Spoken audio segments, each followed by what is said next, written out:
ہم اس کے سخت مخالف ہیں کہ قبور کو سجدہ کیا جائے۔ ویسے تو عام مسلمان نہیں کرے گا، جاہل قسم کے لوگ جو ہوتے ہیں نا وہی کرتے ہیں، اور ان کے قول و فعل کا کوئی اعتبار نہیں ہے، لیکن کرتے ہیں کبھی کبھار کہیں نہ کہیں، تو یہ ان کا اپنا ذاتی فعل ہے۔ ہمارے نزدیک قبر کو سجدہ کرنے کی دو حیثیتیں ہیں، شرعی حیثیتیں، یا تو وہ کفر ہے اور یا پھر حرام اور گناہ کبیرہ ہے۔ کفر اس طریقے سے ہے کہ اگر کوئی صاحب قبر کو لائق عبادت سمجھ کر اور پھر اس کو سجدہ عبادت کرے گا تو یہ صرف اللہ تعالیٰ کے لیے ہی ہو سکتا ہے، اگر غیر اللہ کو کریں گے تو شرک کا ارتکاب ہوگا، تو یہ دائرہ اسلام سے خارج ہو جائے گا۔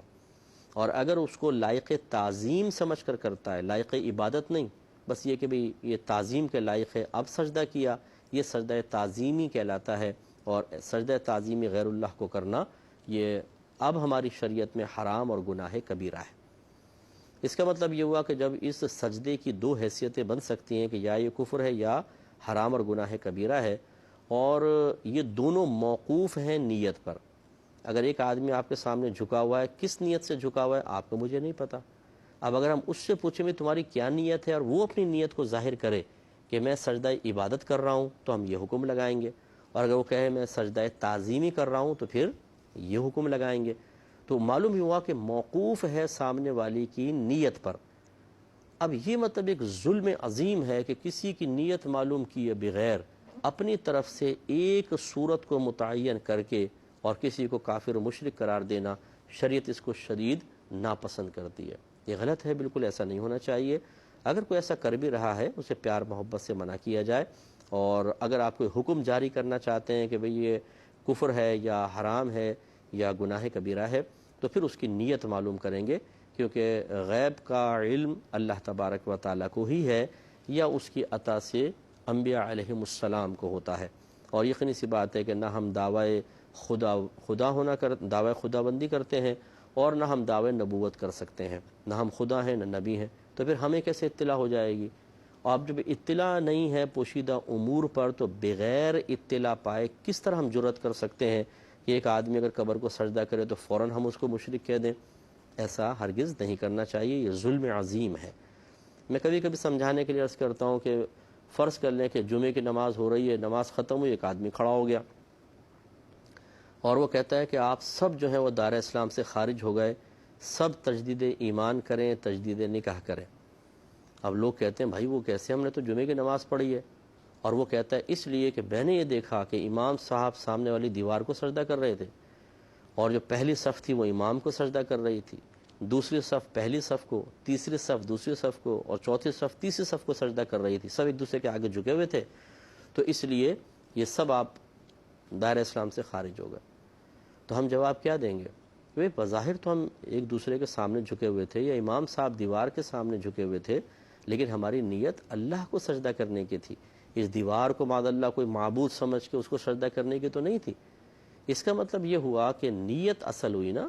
اگر نیت کو فراموش کر کے فوری طور پہ حکم کفر جاری کرنا جائز ہوتا تو بتائیے پھر اس شخص کی بات کیوں نہ مانی جائے، سب کے اوپر حکم کفر لگائیں؟ تو یہ جو زیادتی ہو رہی ہے نا ہمارے ہاں، ظلم عظیم ہو رہا ہے کہ اگر ایک آدمی سجدہ تعظیمی بالفرض سجدہ تعظیمی اپنی جہالت میں کرے اور ہم اس پر بڑھ کر حکم لگا کر خود شارع بننے کی کوشش کریں، تو یاد رکھیے، اچھی طرح یاد رکھیے گا کہ اس کا سجدہ کرنا اتنا بڑا گناہ نہیں جتنا آپ کا ایک مسلمان کو غیر مسلم قرار دینا بڑا گناہ ہے۔ تو بعض اوقات میں نے دیکھا ہے کہ اصلاح کرتے کرتے انسان خود باعث ہلاکت بن جاتا ہے اور خود گناہ کا مرتکب ہو جاتا ہے۔ اس لیے ہرگز ایسا نہ کریں کہ آپ بغیر کسی شرعی دلیل کے مسلمانوں کو کافر و مشرک قرار دیں، بلکہ بات وہی ہے کہ اگر کوئی ایسی جہالت کر رہا ہے تو پہلا کام تو ریاست کا ہوتا ہے کہ قوانین ایسے بنائے جائیں، یا پھر مطلب لوگوں میں اچھی طرح شعور بیدار کی جائے پیار محبت سے، اور اگر ایسا نہیں ہے، لوگ قبول نہیں کر رہے، تو پھر کم از کم حکم جاری کرنے میں احتیاط کی جائے کہ پہلے اس کی نیت معلوم کریں پھر کوئی حکم جاری کریں۔ یہ کوئی نیکی نہیں ہے، یاد رکھیں اچھی طریقے سے، کہ مسلمان کی نیت معلوم کیے بغیر اس پہ حکم کفر جاری کر دینا۔ تو یہ میرا جملہ یاد رکھیے گا کہ اس کا سجدہ کرنا اتنا بڑا گناہ نہیں تھا جتنا بڑا گناہ ایک مسلمان کو ایک عمل پر غیر مسلم قرار دینا، اس کا حساب کتاب آخرت میں دینا انتہائی دشوار ہوگا۔ اس لیے میرے جو بھائی بہن فوراً اس طرح کی باتیں کسی کی بھی سن کر، اور پھر نہ وہ عالم ہوتے ہیں نہ مفتی ہوتے ہیں، اور وہ فتوے جاری کرنے لگ جاتے ہیں، ارے جی یہ تو شرک ہو رہا ہے، یہ کفر ہو رہا ہے، فوراً آپ ایسا نہیں کہہ سکتے ہیں، احتیاط درکار ہے۔ ہمارے جو محقق علماء ہیں انہوں نے کچھ مزارات پر یا قبور پر حاضری کے آداب بیان کیے ہیں۔ یہاں میری قبور سے مراد ہے جو انبیاء کی قبریں ہیں یا صحابہ کی ہیں یا اولیاء اعظام کی، علماء مفتیان کرام کی قبور، تو اس کے لیے ادب یہ ہوتا ہے، میں اس کا طریقہ تھوڑا سا عرض کر دیتا ہوں کہ پہلی بات تو یہ کہ پائنتین کی طرف سے آئیں، سرہانے کی طرف سے نہیں آنا چاہیے، یہ ادب اور احترام ہے۔ آنے کے بعد اب مثال کے طور پہ یہ میت ہے اور یہاں قبلہ ہے، فرض کر لیں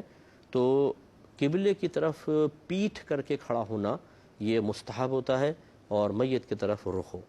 کیونکہ جیسے اب بالفرض یہاں قبلہ ہے تو میت ایسے لیٹی ہوگی، سر یہاں اور پیر یہاں۔ اب جیسے میں آ گیا اس کے سینے کے سیدھ میں کھڑے ہو جائیں جیسے جنازہ پڑھتے ہوئے امام ہوتا ہے، اور پیٹھ کعبۃ اللہ کی طرف ہو، اور علماء نے فرمایا کہ 4-5 قدم کے فاصلے پر کھڑے ہوں، یہ نہیں کہ آپ جا کے قبر کو چومیں، قبر کے قریب کھڑے ہو جائیں۔ اسی طرح سنہری جالیوں کو بھی مسئلہ یہی ہے، اگر آپ مدینہ منورہ میں حاضری کا شرف حاصل کریں تو سنہری جالیوں کو پکڑنا، ان کے قریب جانا، اس کو خود علماء جو بہت بڑے بڑے عاشق رسول ہیں انہوں نے اس کو بے ادبی قرار دیا ہے۔ 4 قدم کے فاصلے پہ کھڑے ہوں، ادب سے کھڑے ہو کہ اللہ تبارک و تعالی نے جو آپ کو توفیق دی ہے، قرآن پڑھیں، سب کچھ، پھر اللہ کی بارگاہ میں دعا مانگیں اور پھر ایسے ہی پلٹ کر واپس آ جائیں۔ یہ ہے ادب اور احترام۔ اس سے ہٹ کر یعنی قبر کو چومنا علماء نے مکروہ لکھا ہے، خود امام اہل سنت نے اس کو مکروہ لکھا ہے کہ قبر کو چومنا، سنہری جالیوں کو ہاتھ سے پکڑنا بے ادبی قرار دیا ہے، 4 قدم کے فاصلے پہ کھڑے ہوں۔ معلوم یہ ہوا کہ جو صحیح علماء ہیں، محقق علماء ہیں، وہ کبھی بھی مطلب اس طرح کی غلط چیزوں کو نہ جائز کہتے ہیں اور نہ اس کی حوصلہ افزائی کرتے ہیں، یہ ہمیشہ یاد رکھیں۔ اب یہ بڑی مطلب مجھے افسوس ہوتا ہے کہ بغیر امتیاز کیے، کہ ایک تو ہے نا کہ یہ کہیں بھائی جو ایسا کہتا ہے وہ غلط ہے، جو ایسا کہتا ہے اس کے لیے یہ حکم ہے، نہیں، بس وہ سب کو گاجر مولی ایک ہی جگہ جمع ہو جاتا ہے، یہ سب جو ہے نا وہ ایسے ہیں، یہ سب جو ہیں ایسے ہیں۔ ارے بھائی، جو علماء صحیح بات بیان کر رہے ہیں، جو علماء اس طرح کی جو خرافات ہیں ان کو خرافات قرار دے رہے ہیں، آپ ان سب کو غلط کیسے کہہ سکتے ہیں؟ اس پر بھی توجہ کرنی چاہیے۔ یہی پھر وجہ اختلاف بنتی ہے، اسی سے خرابیاں پیدا ہوتی ہیں اور اسی سے پھر مسائل جنم لیتے ہیں۔ تھوڑا سا اس پر ہمیں توجہ کرنا چاہیے۔ تو اس لیے جو ہمارے بھائی بہن مزارات وغیرہ پر جاتے ہیں، آپ پہلے آداب حاضری سیکھیں، پھر اس کے مطابق کریں۔ وہاں جو کچھ لوگ کر رہے ہیں ان کا عمل آپ کے لیے دلیل نہیں ہے۔ ہر شخص اپنے اپنے سوچ اور فکر اور اپنی جہالت کے اعتبار سے بعض اوقات عمل کر رہا ہوتا ہے، یہ نہیں ہے کہ آپ ان کے عمل کے مطابق عمل اختیار کر لیں، وہ غلط کر رہے ہوتے ہیں۔ جو اچھی طرح حج اور عمرے کے مسائل جانتے ہیں، آپ اچھی طرح جانیں گے، میری بات کو بہت اچھا سمجھیں گے کہ لوگ طواف کر رہے ہوتے ہیں، اس میں الٹی سیدھی حرکتیں ان کو پتہ ہی نہیں ہوتا، اور کوئی ہاتھ ہلا رہا ہے، کوئی کچھ کر رہا ہے، کوئی کچھ کر رہا ہے۔ اسی طریقے سے میدان عرفات میں مزدلفہ میں کنکری مارتے ہوئے جن کو کچھ پتہ نہیں، بیچارے ایسے کر رہے ہوتے ہیں۔ اب اگر کوئی ان کو دیکھ کے کوئی چیز سیکھے گا تو وہاں مناسک صحیح طریقے سے ادا نہیں کر سکتا ہے۔ ایسے ہی آپ جب حاضری کے لیے جاتے ہیں تو یہ نہیں کہ کوئی بھی وہاں پہ ہے تو جیسا کر رہا ہے صحیح کر رہا ہوگا، بہت سی باتیں صحیح ہوتی ہیں اور ہزارہ باتیں غلط بھی ہو سکتی ہیں۔ اس لیے پہلے آداب حاضری انسان سیکھے اور اس کے بعد پھر ان کو فالو کرے۔ لوگ کیا کر رہے ہیں اس کی پرواہ نہ کریں، جو شریعت کہتی ہے اس کے مطابق عمل کرنا چاہیے۔